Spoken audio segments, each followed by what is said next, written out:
Right, we're live. Live. Hey guys, how we doing? Yeah, good. So for everyone, just if you start joining us, this is going to be a podcast on the From Nothing to Scratch, but also here on YouTube and Facebook. Little introduction to we've got myself, Matt, Alex, Elevation Golfing Nation, as you probably know him. Yeah, then Joe down in the bottom right, Open Stance Golf. Afternoon. And Andy from Father Son Golf, bottom left. How we doing? Yeah, well, good. Thanks for joining in on this, guys. Thanks for having us. Pleasure. Bit of a golfer support group. Yeah, well, needed right now, I suppose. Hey? I know. I feel like we should start this with kind of like, my name's Matt, I'm a golf addict. So, we're definitely on that bracket. Yeah. Tough one.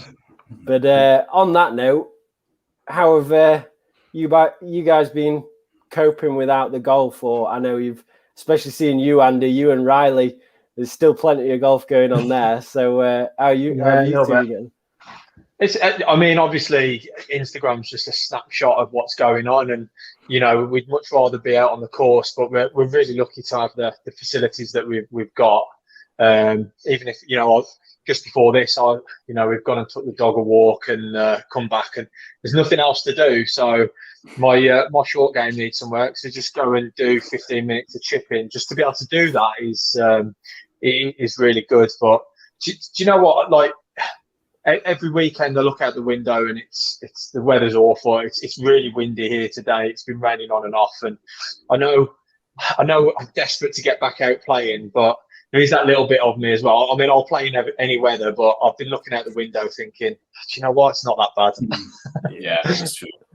Yeah, you definitely need to wrap up a bit at the minute, wouldn't you? So not missing too much, I suppose. What about you, Joe? I've seen you've got the new perfect putting mat as well. Yeah, it's been a bit of a saviour. Bit of entertainment.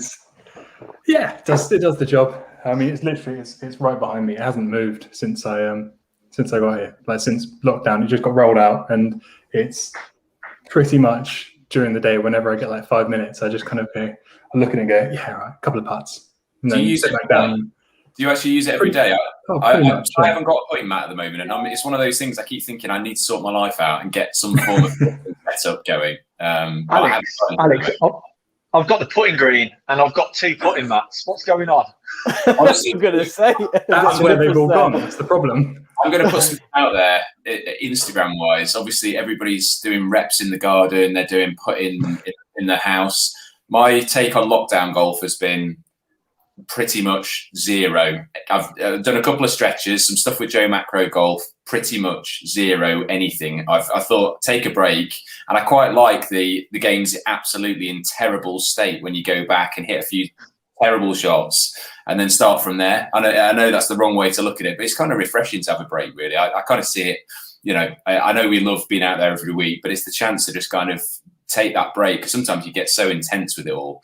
It's for me, it's actually working quite nicely just to have a bit of a break from it. But I do miss the putting, and I think I may need to go down the putting mat route at some point soon. But yeah.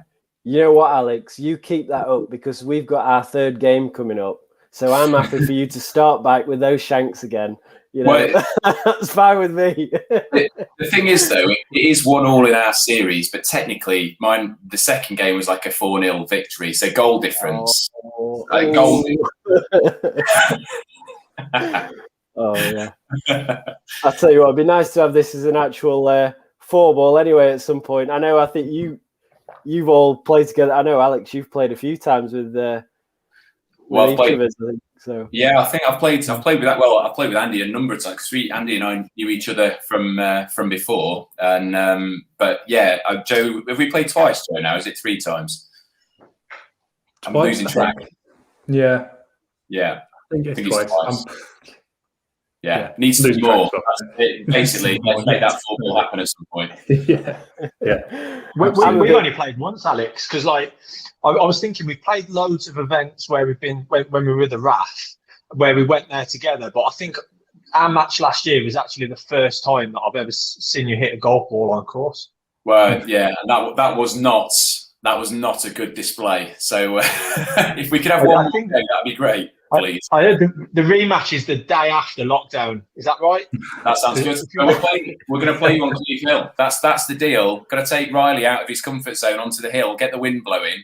Yeah, because he's a bit of a demon round Ragbar, and I've seen him chipping on all that. You've got him from every lie. He knows every little turn on the greens. There's no chance of beating you guys there. Got to take you away from home. We're up for anything, mate. Up for anything. Yeah. Good. You heard that here. Everybody heard that here, right? I'll play that hill. It suits my high spinning shots. Oh, right. I'll quote you on that. When the wind's behind, anyway. Yeah, well, exactly. Same as me. Same as me. What's happening with that club, actually, Alex? Because I know your club has struggled, hasn't it, through all this? Yeah, it's. Do you know? Without being too political with it, it wasn't the. It wasn't actually COVID that caused it to be struggling. It was a different situation, and it just kind of came to a head in the middle of last year. And through various reasons, they've the council have managed to find somebody who wants to take it on. So we are going to be going on for the foreseeable future, which is great news because the course is. Got so much history, so I'm really stoked about that. I was really shocked when I heard that it was closing, and I'm really happy now that it's in a better position. So fingers crossed, we'll be out there soon enough. Oh, that's brilliant. Yeah. What's your home course again, Joe? So I am a member of a course called Woodbury, down kind of mid Devonish, which is. It's okay. Yeah, I haven't got. I don't have a massive affinity with it. Yeah, well, you're a bit more like Alex. You play quite a lot of different courses as well, don't you? Yeah, that's part of the thing I like about golf. Yeah. You know, I don't as much as the course I started playing on down in Dartmouth. You know, I've got a real soft spot for that, and I would happily play that every day of my life if I could. But I love finding new challenging courses, just different views. I just like traveling around a bit, you know, meeting the new people. That's kind of where the soul of golf is for me. You know what, actually, I just want to kind of mention a bit for people listening or watching why I really wanted to speak to you three. And like, again, thanks for coming on. But I mean, if you're watching from my channel, then you definitely know these guys anyway. But like Joe, watching yours, like I've been following you all you three from the beginning, but you just seem like someone who just really just loves the game for whatever it is. Like I know mine's been a bit more of a challenge on handicaps and stuff, but you just go out there and like love it, which I love to see. And like all these different courses, and your content looks really cool. Definitely a lot more stylish than a lot of us. But then Alex as well. No worries. I just like I say, just for anyone watching, I just want to say, like, so I do really think you're all great. Alex, he's all right. No, Alex visits the most incredible courses. Some of the places that you get to play, it's like serious course envy.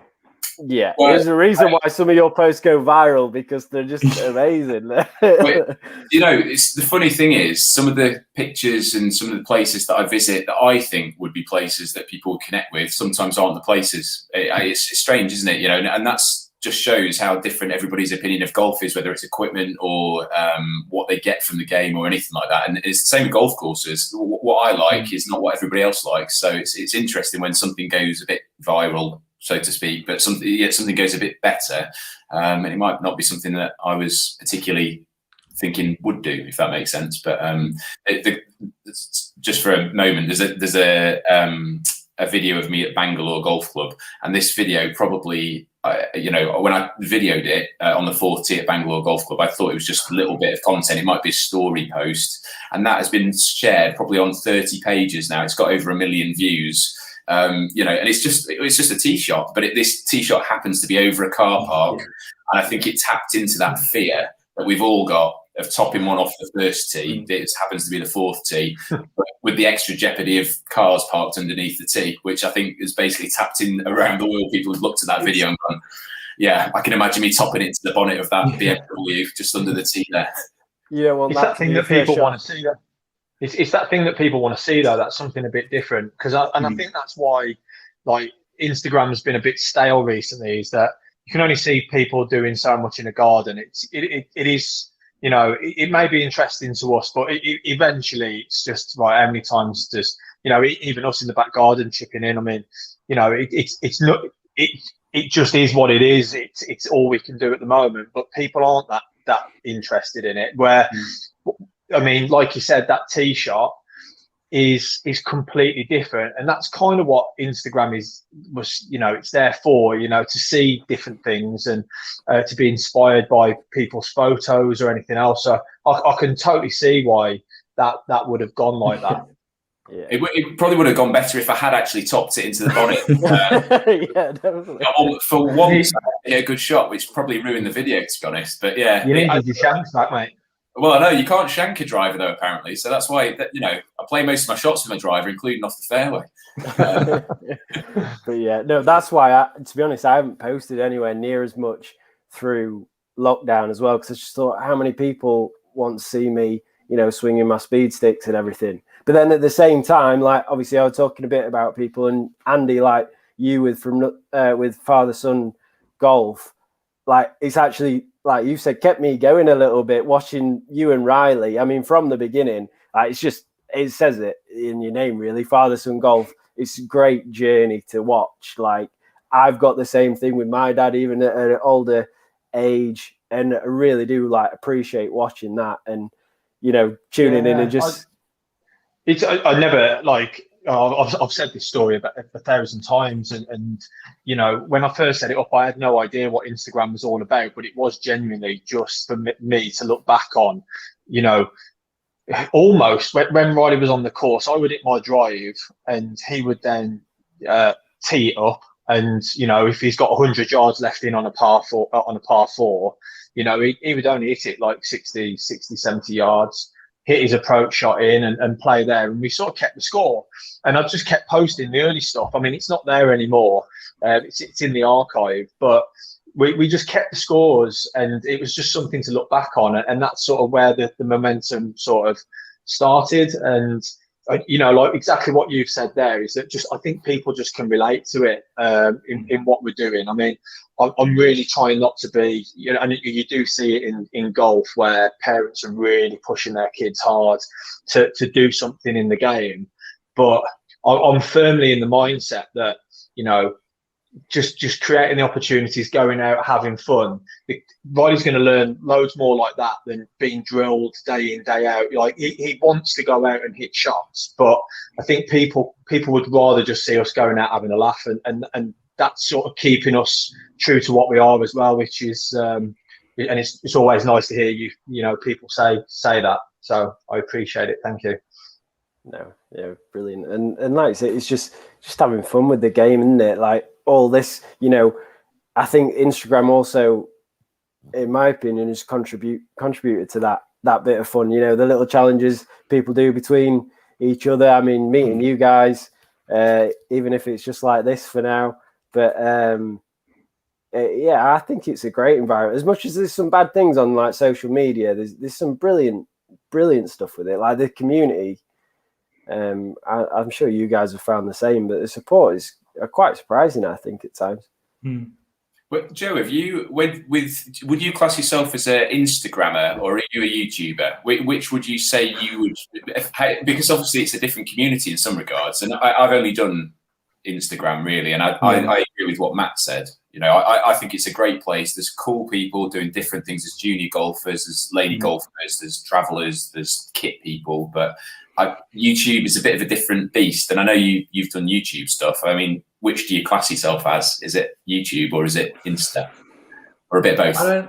I think it's a bit of both. Like it's so cliche, but like I hate putting a label on it because I don't feel like I'm doing either to a point where I am that type of person. You know, because at the end of the day, I'm still doing a 9 to 5. You know, I'm not doing any of this as a full-time job, so I don't class myself as an Instagram or a YouTuber or a blogger or anything. But I don't know. I think that so far that I've seen kind of a noticeable difference between the two, where Instagram is a lot more it's a lot more social. It's so much. I think by the very nature of the way they are, Instagram is a social platform, whereas YouTube is more of an entertainment platform. Yeah. Got a question for you, Joe. Yeah. So, do you think people, obviously, you put some different content out there on both platforms? Do you think people are generally more interested in your content on YouTube, and on Instagram people are just more about the community and things like that? Like scrolling through, like it, go straight through, like the next one, or do you think people are actually spending their time? I do IGTVs, and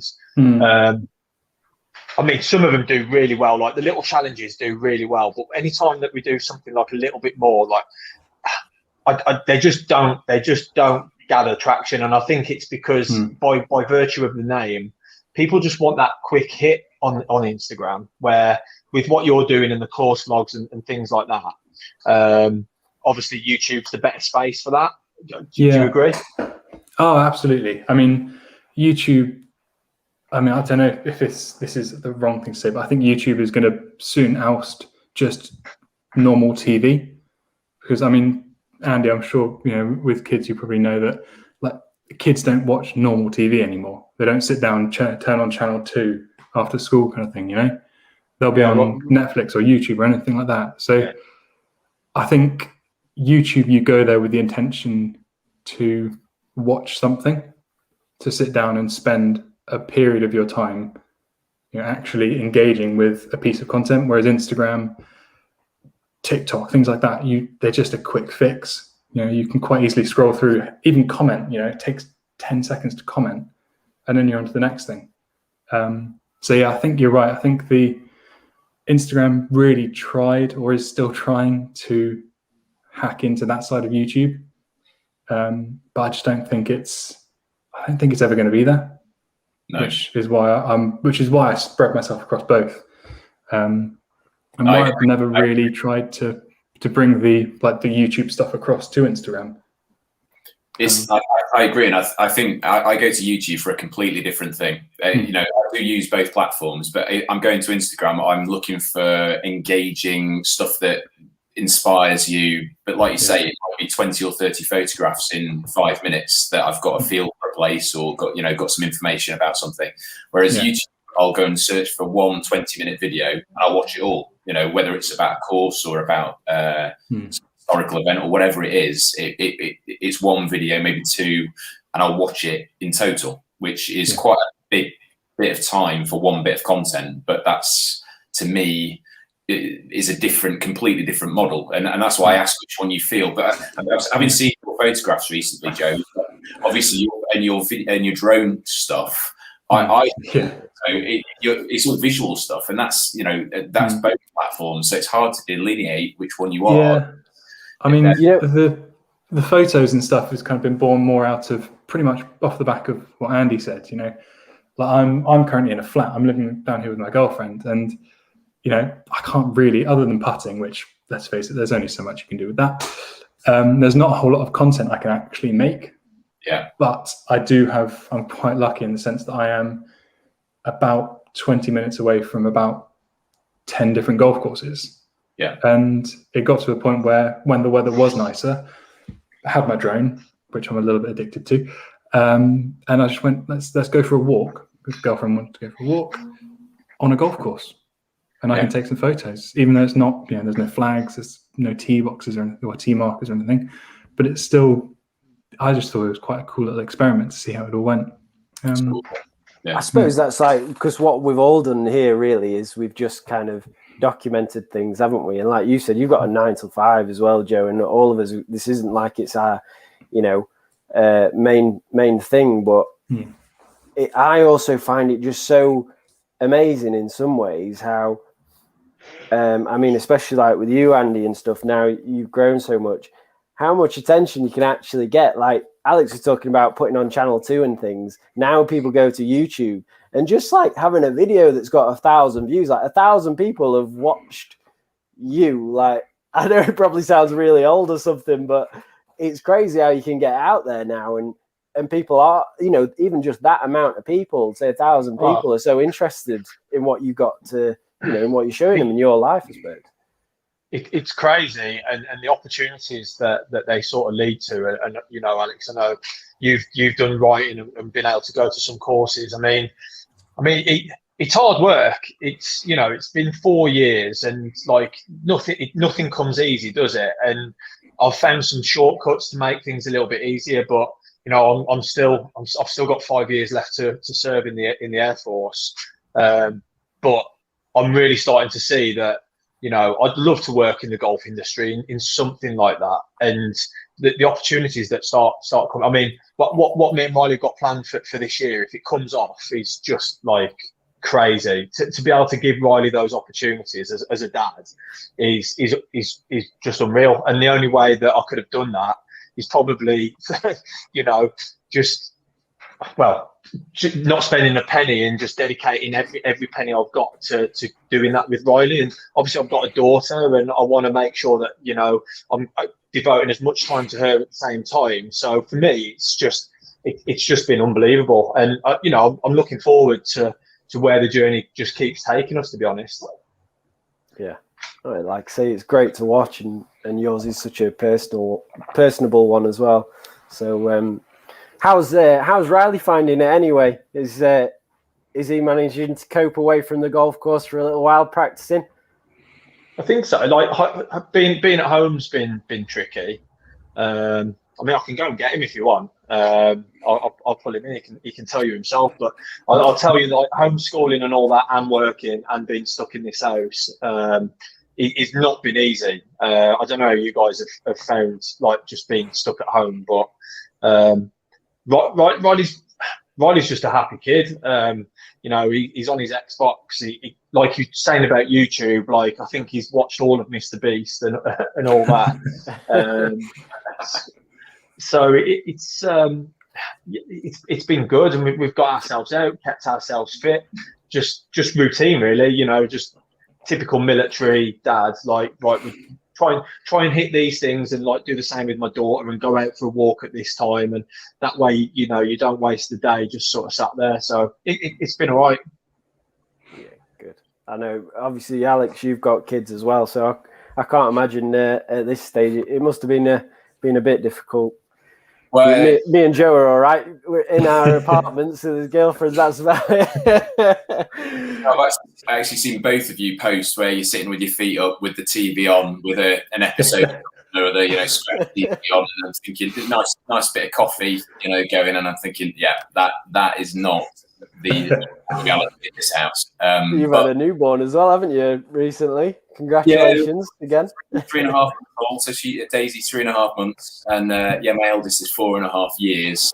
And I know that you guys know, but I go away with work, so when I come back, it's obviously busy. And lockdown, I'm lucky that I'm able to leave the house to go to work. I know most people aren't able to do that at the moment, so I do have that release, but when it makes the time that I'm at home kind of intensified a bit, which probably leads into the reason I'm not doing 150 reps in the back garden in between trips. But yeah, so it's difficult for everybody, and everybody's got their own difficulties, whether it's worrying about others who they can't see, or within their own homes. And it's just one of those times that we'll look back on in 30, 40 years and think that was a crazy time for all of us in different ways, I think. Will anyone look on it like, I know there's like with the suffering and what COVID causes, but will any of you like look back on the time and in a truly positive way? I know I personally will, in terms of the amount of time I've been able to spend with the kids and being at home. But I manage a bunch of people in the area in recruitment down in the southwest, and people being stuck at home in flats on their own are really struggling. But I just wondered how you guys felt. Yeah, Matt. Well, no, Matt, you go. I think, especially at the beginning, I really took, kind of last year as well, the first lockdown, I really took it and appreciated a lot of little things as well.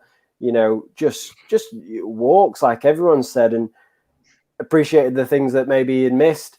And I think I've done a lot in this time as well, outside of, this, like set up a new little business and tried to do things there. So done a lot. But then I think, this second time, I'm not going to lie, I think I've found it tougher. Just missing all the things that we love, like golf. Work's been fine, luckily enough for me. But so what have you missed? You do those things. What have you missed? So if you were to list 3 things that you've missed, because I know mine's a pint of Guinness from the pub about a mile down the road. That is number 1. And I know that sounds terrible, other than family and all the obvious stuff. But those little things, it's a freshly poured pint of Guinness from down the road. I mean, what have you missed? Like, other than golf? I'll top that. I'm going to say a freshly poured pint of Guinness after a round of golf. There we go. Yeah, there we go. When we get our 4-ball, there we go. That's the answer. I know Joe, you like a pint of Guinness. We need to bear in mind that technically it'd have to be a 5-ball. Of course. Yeah, that's true. Well, Riley, the thing is, right? Andy can caddy for Riley anyway, because Riley carries matches. We know that Riley carries Andy whenever he plays. I was going to say, I remember playing golf with my dad, and I actually used to play with him when I was really young. He got me into the game, and he was a 23 handicapper. He wasn't very very good, but I remember the year that I beat him for the first time, gross. And once that happened, he didn't want to play golf with me anymore. So it was just basically started beating him at golf, and he said, I've lost enjoyment now. Yeah. So I wonder if obviously Riley's going to be a great golfer, but I wonder when that time comes when you're actually going to be sort of the same standard. I know you're a low handicapper, but so he beat me last year, gross, off the same tees. Wow. He shot. It was only 9 holes. I didn't play very well for 9 holes, but he shot. I think he shot 3 over off the yellows on the back 9, and I shot 4. He beat me by 1 shot. I didn't see that in your stories and stuff. Where did that go? That seemed to.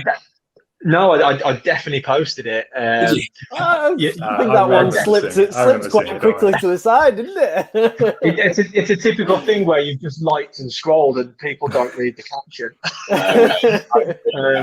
But there was 2 things. It was when Riley's handicap crosses his age, which I think will be next year. I mean, he turns 11 in a few months and he's off 12, and he's grown about 3 foot over lockdown. So distance was always the thing that was sort of holding him back. He's pretty steady around the greens and stuff, but when you only hit it like less than 200 yards and you're hitting a 3-wood into every green, it's tough.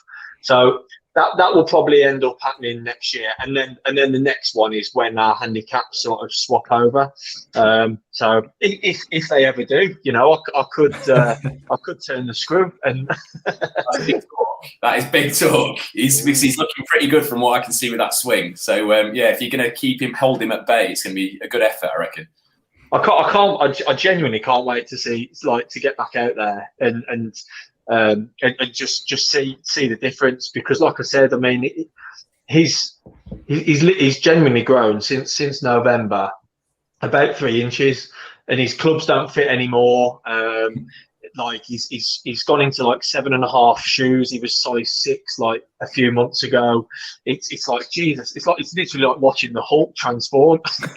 But it'd just be good to, we've both been doing the speed training and that. So just having that massive gap, it would just be really, really cool just to, I know it's not going to be first round back. It's going to be straight in, but it will be interesting for the rest of the year next year to see sort of how it progressed. Because last year was a steep or a dramatic decline for Riley, with his handicap. So it's good fun, and as long as he's smiling and enjoying it, it's good to see. Yeah, it's cool. Brilliant. Yeah, no, I'm struggling with the distance compared to you as well, Andy. I feel like I'm hitting 3 woods everywhere. I know I'm doing my swing speed stuff at the minute. I feel embarrassed to talk about it next to you. Go on then. What's your fastest with the green? So I'm going to tell you where I started first, just to make it seem not so bad. So I started a 98 swing speed with my driver. Okay. So with the green, I've got to 121. It's my That's good. fastest. Oh, shut up! That was a big jump, though. Come on. What have you got to, Andy? You're in like 140s, aren't you, or something?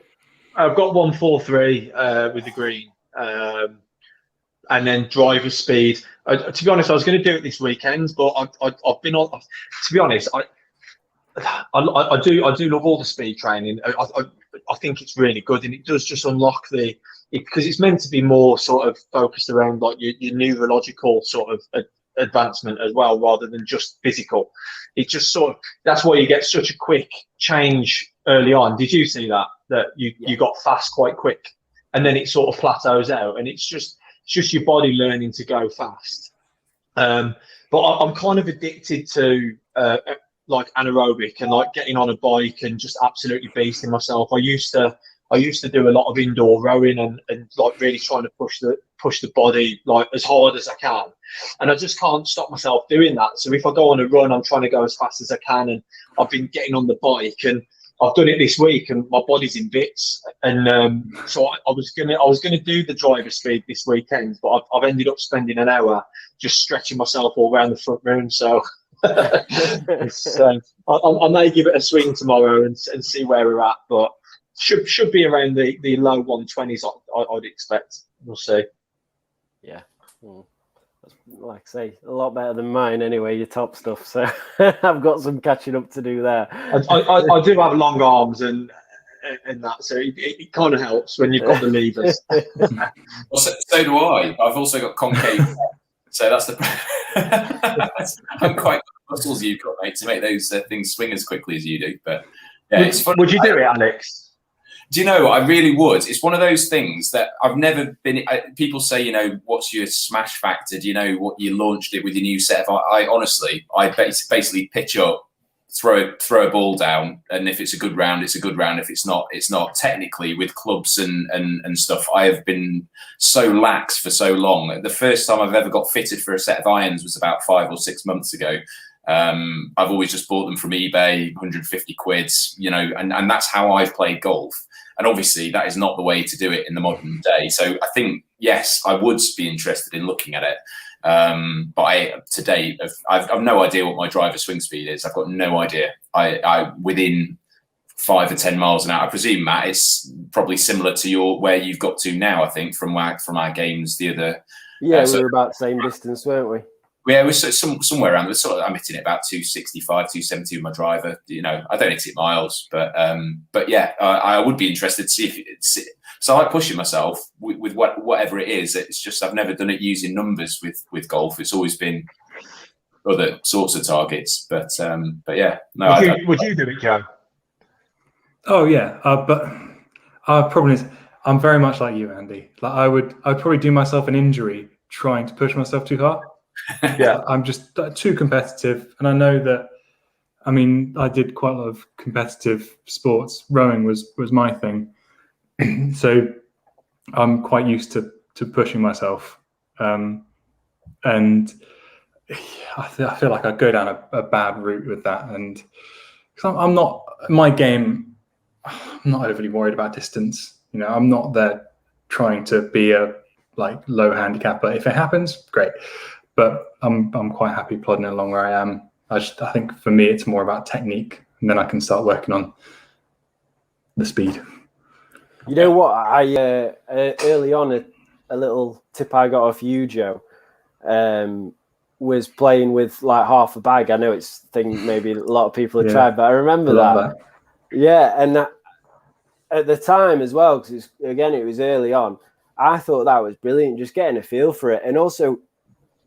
Excuse me, a bit more of a just enjoyment of just trying different shots for different clubs. I think I don't know. I haven't had a full set in my bag. I mean, I think I've maybe played with a full complement of 14 clubs 3 times in my life. That's cool. And that's more. It is more because I've never had I've never really had a full 14 club setup. But even now, I maybe max out at about 10. I'll take 4 irons with me, a couple of wedges, driver, and maybe a 3-wood. Oh, I can and do obviously it. my putter. I know, but it's different ways of playing the game, isn't it? Because Yeah, no, like I you get and it. Riley, you guys get quite ultra competitive, and you're both very good players as well. I think that's kind of also where it can factor in. So I Because tell you, like, it's interesting, but like it's like you say about like the people have feel and all that, and it's such a good skill to have in the game. But I think just the way that I'm kind of a logical thinker, like I kind of I like things in lists and to work through and quite systematic, and I'm the same with golf. With a lot of things, put in, and as soon as it starts coming down to a bit of feel, I'm not great. Like I have to have the clock swings with my wedges and with my clubs, having set yardage and having a different yard, like a 3/4 swing and a full swing yardage, and just know that right, that ball's going to go that way, and it just so it doesn't leave it to chance. And it's just the way that I am, and I envy people that sort of can just take all the clubs out and go and have a whack, because I haven't got it in the locker. I just haven't got the Sevi sort of streak in me, and it's just one of those things. It's funny, Andy, because our match, I don't know if I mentioned it, but it's actually a 4-club challenge match. I did not mention it. No range finders. I'm always in. I'm in. Genuinely though, the clubs I've been members of before, there's been a 4-club challenge or 5-club challenge, that kind of tournament where you just go up on a Saturday morning and you've got to pick your 3 or 4 clubs. They are brilliant fun. They're brilliant fun. You're not going to score as well. That's a given, but you're probably going to hit some of the most rewarding golf shots you're ever going to hit, because you're trying to hit your 7-iron for a chip round a bunker, or you're trying to hit your 4-iron. You get my point. You're using clubs you wouldn't use, and if you pull one off, it's just so rewarding because you've tapped into that feel thing that you're not sure you've got because you've never really tried it.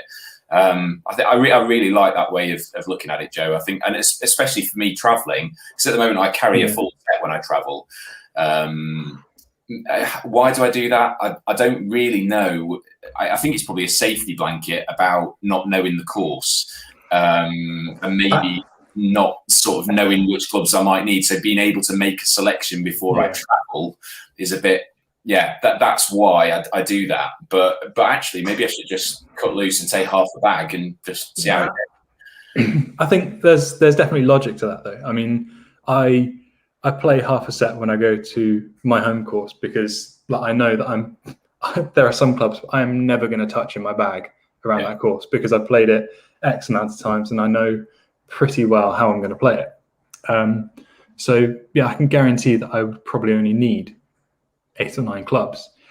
If I do go to another course, then it does become a different kind of beast because, like you say, you don't know how you're going to play. You don't know the course. Like if you're really into having half a set, then I think the best thing you could do is research the course beforehand and know that there's maybe 2 par 3s which are X distance, and you're going to take your 7-iron off those. So you need to have your 7-iron, and it's little kind of nuances like that which make it a little bit more difficult to get your head around. But I'm a big advocate for it. I love playing with half a set, and I also used to do it from a traveling point of view when we were allowed to travel up and down the country. Because I generally just jump on a train, and I would take a Sunday bag with me and just bung 8 clubs in it, and then I could play anywhere, no hassle, not carrying a big clumpy bag with me anywhere, and just jump on and off the train. Back in those days, like it. I think that's why it's so good, though, the kind of not knowing. You might not have the right club. I think it's sometimes better because I'm like you, Andy. I want to know, clock positions, everything like that, yardage, where it's going to carry to, everything.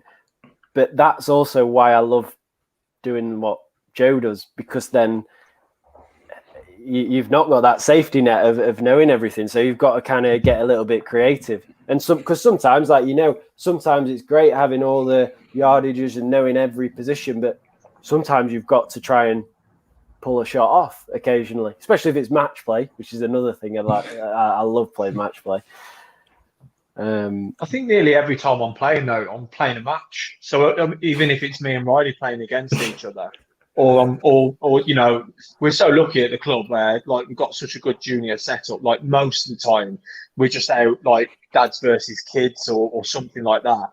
But you know, and going forwards, if it's not match play, like your round is going to count towards your handicap. So it's I'm just competitive like that, and like I just want to.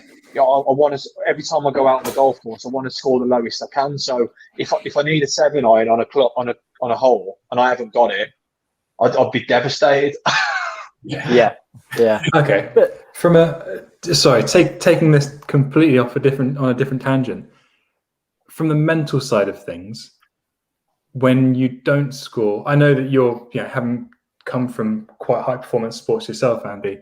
You know, you'll have pretty strong mental fortitude. But from a mental side of things, do you find that sometimes your round can be a bit impaired if you don't score as well? In what way, Joe? Like, you know, so say if I have a bad round, I don't enjoy it. Yeah, to a certain extent, you know, because I know that is. I mean, I see a lot of that on Instagram, especially. You know, people coming off the course back in the day.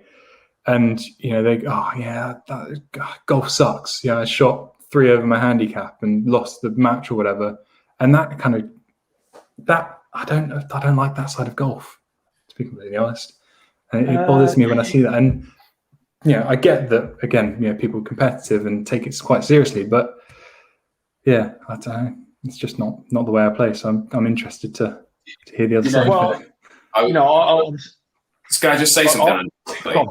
I was just going to say, yeah. I was Andy. So when I was younger, I was Andy, and I'm now Joe. I think the thing that can happen is you can sort of see it in different ways depending where you are in your golf. You know, if you're at a club and you're close to winning a tournament or whatever, there's different times of your life where things are different. And you know, you guys, especially with Riley being playing so competitively at the moment, the focus is on competitive golf, and mine now is not, but it used to be, especially when I played when I was a junior, and it was competitive. And I remember the grind to try and, you know, if you hit a bad shot, you know, you were disappointed. And now I don't really care, to be honest. I'll throw another ball down and hit another ball. But I empathise with you, Andy and Riley, because I remember those times, sort of the grinds. You know, you want to be the best you can be. There's something I learned through like the whole golf parenting thing. Like I obviously didn't know how to do it at the start, and when I look back, I was like, oh my God, what was you doing that for with Riley? Like, you know, like literally on the range and like actually talking about. And if any parent asks me now, I'll be like, don't do it. But I was there thinking I was doing the right thing, talking about technique and stuff to a 6 or 7 year old kid. Like not over the top, but still, I just don't think there's a place for it at that age. Just whack away and go. But as I've developed, I've spoken to people and learned things, and there's a takeaway that I do for myself, which is based on what Joe just said. And if you have a bad round of golf, it's going to happen. I guarantee there'll be 3 things that happen in a round of 18, at least 3 things that you did really well. Whether, you know, you've absolutely drilled a drive down the middle, you've chipped in, or you've held a good putt. And so I always tell Riley, if he's had a bad round, like, we'll sit in the car and we'll talk about the 3 best things, and then we'll stick music on and just forget about golf. And that's what I do with myself now. It's you know, yes, I want to play the best, and I'll be disappointed if I come round and I've shot over my handicap or whatever. But take 3 good things, and tomorrow's another day, isn't it? So, yeah, I love that. Yeah, and it's probably the best. It's the best tip, because actually, I've been that golfer where I've got in the car after a round and been furious. Like absolutely furious, like club champs or something, where I'm like, what the hell did you do on that hole? And then you lost the whole round, and like ruin my day, ruin my weekends. And I was like, you know, golf can't do that to your life. You're coming home to kids. I'm not earning money playing golf. So let's turn it on its head and like do the things that I'm trying to preach and trying to be a dad. And if parents ask me about, like, just take your own advice, and it's really good. I think it's something we can all sort of benefit from. That's good to hear. Do you think you would have learnt that as quickly, Andy, if it wasn't for doing what you're doing now with Instagram and everything and kind of documenting it? Oh no, I'd still have Riley outside drilling them away. It's good, interesting, because I was just thinking about that, and one thing that helps me sometimes when I'm frustrated, because obviously mine's been performance based, and actually documenting it, in front of the camera and going, right, yeah, this was bad because of this, I didn't score well, but this happened, and I can see where I can improve. And I must admit, I think this side of things really, and obviously it's helped you with Riley as well in your own game. Yeah, there's loads of things. I mean, the big one for me is like practice with purpose, and like you see people hitting shot after shot on the range or in the garden, like just hitting a chip shot to the same thing, like whether it's a bucket or something like that. And actually, all you're doing is learning how to hit a ball to that target and not much else. And actually, indoor putting's the same. Like if someone told me that they've spent 2 hours just putting on the same line, like what have you learned doing that? Like you're just putting in a straight line. You genuinely like you're not developing anything, and it's these little things where me and Riley could go to the range for the whole entire day and hit ball after ball, or we can go there with the Mevo or just something and work on something structured for 45 minutes to an hour and walk away and like just leave it like that. But these are all like little things that I've sort of picked up as I've been going along, and it's just a learning process, and all our little niches, and whether it's golf courses for Alex and Joe, or photography for Joe, we're all developing ourselves in different ways through what we learn through social media, aren't we? I guess. Yeah. Do you know? I think when I was a junior, if I could go back to being a junior now, the thing I would take from it, all the stuff that you're talking about, practicing with purpose and stuff, yes, that definitely efficient use of my time and stuff. In terms of my enjoyment of golf, I kind of felt like I could be a perfect golfer. I could get there. If I kept grinding away, I could get. And it's an unattainable dream. Because even Tiger Woods doesn't play. Nobody's ever played a perfect rounds. They've been close, obviously, but they don't hole every putt and they don't hole every shot. And that mindset that there is no perfect round, I think that I can't remember the quote, who actually made the quote, but it's a game of minimizing your misses. I really, it's one of those every shot miss almost, and it's minimizing those misses. And I think if I'd looked at it like that, rather than trying to be perfect, I think I would have felt less, not pressure, that's the wrong word, less disappointment when I didn't play well. That's now I go to golf thinking, well, Jordan Spieth won 3 or 4 majors, and for 2 years he could hardly hit the ball, and he's training every day, and he's hitting it left and right, and he's hitting awful shots, and he's one of the most talented golfers in the world, and that shows how difficult this game is for all of us. And if you quantify that with us playing 2 or 3 times a week, if we're lucky, and practicing in the garden, I just know my place in the game. It's such a difficult game, and I know I play decent standard, average standard, but I kind of know that I'm never going to attain any sort of greatness to that degree. So you kind of just, like Joe was saying, I accept now that I'm kind of in that middle ground of playing and enjoying it. And I'll never be perfect, but you just can't make it. So, it's that mindset. And I know when you're in that competitive mindset, it's very difficult to realize there's no perfection, because you're trying to attain as close as you can. So, it's a funny one, isn't it? Looking at it the other way around, thinking you can't attain perfection. Well, you just can't in this game. And like, it was all over social media. I think it was 2 quotes from DJ and Tiger Woods about, exactly what you were saying. Like, golf is about dealing with the bad shots rather than playing the perfect shots, something around those lines. And it's exactly that. And like, I'm working with an ex-RAF trainer who set up a business, and he's working with Olympic athletes on this exact stuff. And it's just being able to deal with it, but you'll enjoy the game a lot more through doing it. And Riley's Riley will beat himself up over hitting one bad shot, and I was like, Riley, you're 10 years old, like you've just hit it 200 yards there, and all you've done is just stick it in a bunker on a par 4 in 2, and he'd be like, oh, but I'm in the bunker, and it's like, hey, it doesn't like that. You can still get up and down, and that's where you have to start turning your focus onto, instead of beating yourself up over what you've just done.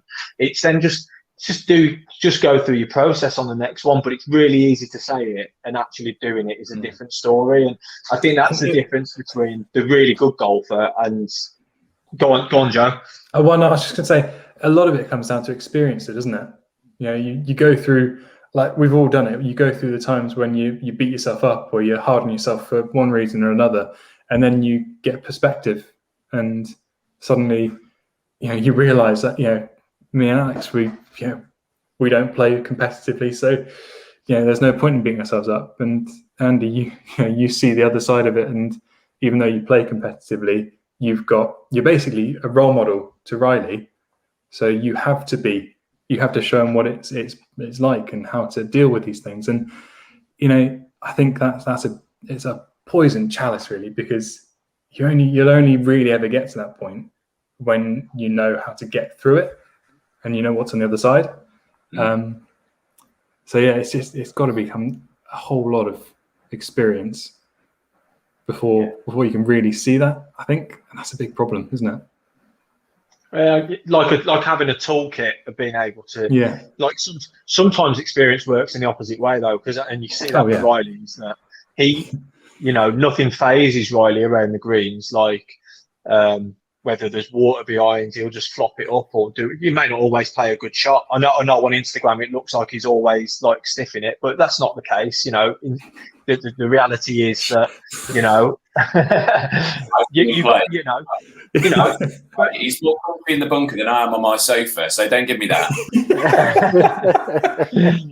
but it's just like he hasn't had that experience of thinning one through the green into the water that stood behind, and so that's another thing. And he's like building up his toolkit, and it only has to happen once, and then that's it. And you've got but then you have to have your own toolkit of like being able to like react to, and like if you're just out there for fun, it obviously doesn't matter. But I'm still playing Air Force golf. Like this year we've got the RAF Champs down at Saunton, and I need to have in my toolkit the ability to under pressure play these shots. And I kind of like still having that challenge, because I know if it keeps going like it is, Riley's golf will eventually eclipse mine, and we'll be taking him, like his county golf schedule this year is always pretty extensive, and eventually I'm just not going to be able to do those things. So I'm just clutching to this last little bit of competitive golf that I can, and then I'll be you guys. He'll and beat me instead. Although, what's your new when it did all the handicap? What did it change yours to, Andy? And what about you, Matt? As well, you were heading south as well, weren't you, Matt? At the time, I think when they changed to the WHS index thing. I was. I'll let Andy go first. What have you got to, Andy? So I'm 1.3. 1.3. That's good. No. So mine didn't actually drop that much. I was 5.3 and it went to 5.2. Just because the previous games, how it worked out. Yeah, I had a few bad rounds, so it didn't really make much of a difference to me. I think mine's going to fluctuate because I play so many different courses. It's just going to go, because it's interspersed with playing at my home course. I know that's designed not to do that, but in reality, if you don't know a course, the truth of the matter is you're going to find it more difficult than if you do know a course. So I think mine is probably going to do this the more I play away from my home course. But again, it is what it is. It's arbitrary. It just depends how many beers I'm buying normally. Yeah, I'm going to be playing a new course actually, which is my home course. So I don't know how that's going to go. I've got to get used to that first. Nice. Because obviously golf's been really popular through all this lockdown. It's actually done it a lot of good, hasn't it? So I couldn't get a membership. I don't know if you know, I moved down to Brighton way, and everyone had taken up the memberships. So I got one in January and then went straight into lockdown. So I still haven't played yet. Oh, no. So that handicap could be anywhere. I can be the host for their 4-ball. We'll come down and try your course. Play you before you know it. Yeah, make sure you don't do any practice before we play as well. So yeah, but well, we're nearly at an hour now. This flown by that. I don't know about you guys, so I don't want to hold you too long. I don't know if you've. I'm sure there's, it's Saturday night. You must be off out somewhere. Wild party tonight. Yeah. I'm actually cooking tonight. I've got the fear already. I'd like to stay on as long as possible, please.